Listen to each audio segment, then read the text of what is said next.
जिले का मालिक होता है कलेक्टर। उसके सामने हर कोई कलेक्टर साहब कहता हुआ नजर आता है। ज़रा सोचिए कि पूरा जिला जिसे कलेक्टर साहब कह रहा हो, अगर वो कलेक्टर साहब किसी के सामने बेबस होते हुए नजर आए तो आप उस पर क्या कहेंगे।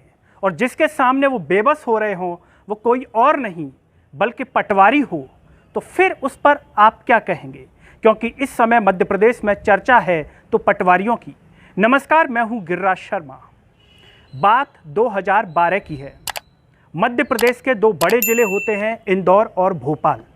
इंदौर में उस समय कलेक्टर होते हैं आकाश त्रिपाठी और भोपाल में कलेक्टर होते हैं निकुंज श्रीवास्तव।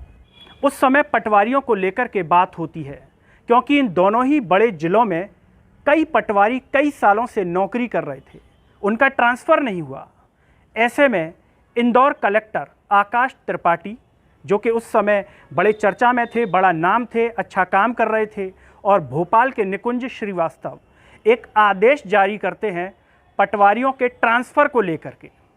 लेकिन जब वो उन पटवारियों का ट्रांसफ़र का आदेश जारी करते हैं, उनका ट्रांसफ़र करना चाहते हैं, तो करते समय उनने भी नहीं सोचा होगा कि पटवारियों के सामने इस तरह से झुकना पड़ जाएगा, दबना पड़ जाएगा, या कहें कि ऊंची आवाज़ में या ऊंचे लहजे में वो उनसे कुछ नहीं कह सकते। पटवारियों के ट्रांसफ़र को लेकर के बात तो चालू हो गई, आदेश तो निकाल दिया गया, लेकिन वो इतना आसान बिल्कुल नहीं था। क्योंकि जैसे ही ये आदेश पटवारियों के ट्रांसफ़र का निकला, बड़ी बड़ी सिफारिशें कलेक्टर साहब के पास पहुंचने लगी। और ऐसे कोई पटवारी एक या दो नहीं थे, बल्कि कई सारे पटवारी थे जो पावरफुल थे। और जब ये आदेश निकाला गया तब कलेक्टर साहब ने खुद भी नहीं सोचा होगा कि इतनी सिफारिशें आ जाएंगी। इन पटवारियों का ट्रांसफ़र कलेक्टर के सर का दर्द बन गया कि आखिर अब इससे निपटा जाए तो कैसे निपटा जाए। ये कलेक्टर साहब की समझ में भी नहीं आ रहा था, क्योंकि इंदौर में उस समय थे 88 पटवारी और भोपाल में थे करीब 50 पटवारी जिनका ट्रांसफ़र होना था, जिनके ट्रांसफ़र को लेकर के कलेक्टर ने मुहिम छेड़ दी थी, या कहें कि आदेश जारी कर दिया था। लेकिन अब करना तो कुछ था ही, क्योंकि कलेक्टर साहब ने जो आदेश कर दिया तो उसका एक सिस्टम निकाला गया। वो सिस्टम कुछ इस तरह था, लॉटरी सिस्टम। और उसमें भी एक बात बता दी गई थी कि ज़िले के बाहर ट्रांसफ़र नहीं होगा, यानी कि दूसरे ज़िले में वो ट्रांसफ़र नहीं किया जाएगा। लॉटरी तो निकाली जाएगी पटवारी की, लेकिन ज़िले के भीतर। और उस वक्त लॉटरी के तरीके से उन पटवारियों का तबादला किया गया, ट्रांसफ़र किया गया। इस किस्से से आप समझ रहे होंगे कि पटवारियों का जलवा, पटवारियों का रुतबा किसी कलेक्टर या एसपी से कम नहीं है। अगर पटवारी अपनी पर आ जाए तो कलेक्टर को भी झुका सकता है, एसपी को भी झुका सकता है, मंत्री को भी झुका सकता है, किसी न किसी विधायक को भी झुका ही सकता है। आखिर ऐसा क्यों?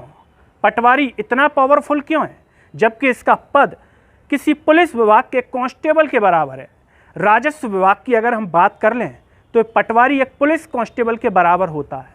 राजस्व विभाग में इसका जो काम होता है पूरा मैदानी काम होता है जो एक पटवारी करता है, लेकिन उसके बाद भी पावर इतनी है कि किसी को भी झुका दे, क्योंकि इस पटवारी को हर किसी की ज़मीन की कुंडली पता होती है कि वो ज़मीन कहाँ से खरीदी, कैसे खरीदी, कब खरीदी, कैसे ली, और ये सारा लेखा जोखा एक पटवारी के पास होता है। इसीलिए कोई कलेक्टर या एसपी पटवारी से ऊंची आवाज़ में बात तक नहीं कर सकता। अगर आप बात करें इनकी तनख्वाह की तो तनख्वाह कोई बहुत ज़्यादा नहीं है। 2018 में जो पटवारी चयनित हुए हैं उनकी तनख्वाह मात्र 21,000 रुपये है। लेकिन कई बार आप खबरें सुनते होंगे कि पटवारी तो करोड़पति निकला, पटवारी के पास तो ये गाड़ी निकली, बंगला निकला। हम ये नहीं कह रहे कि सब पटवारी घूस लेते हैं या सब पटवारी रिश्वत लेते हैं, लेकिन कमाई इतनी है कि अगर नया प्रोजेक्ट चालू करना हो तो पटवारी उसके लिए 20 लाख रुपए तक भी मांग लेते हैं। दोस्तों, ये पटवारियों का जलवा आपने देखा, लेकिन मध्य प्रदेश में जो इस समय चल रहा है पटवारियों पर बवाल, उससे आप समझ रहे होंगे कि पटवारी की जो पोस्टिंग है वो किसी आईएएस और कलेक्टर एसपी से कम नहीं है। इसीलिए शायद मध्य प्रदेश में कई लोग सोच रहे हैं कि मैं भी बन जाऊं पटवारी। इस किस्से को सुनकर पटवारियों को लेकर आप क्या कहेंगे, कमेंट में ज़रूर बताइए। और इस वीडियो को हर जगह शेयर कीजिए। चैनल को सब्सक्राइब कीजिए और सरल टॉक के Facebook, Twitter, Telegram, Instagram page को भी आप लोग फॉलो कीजिए। नमस्कार।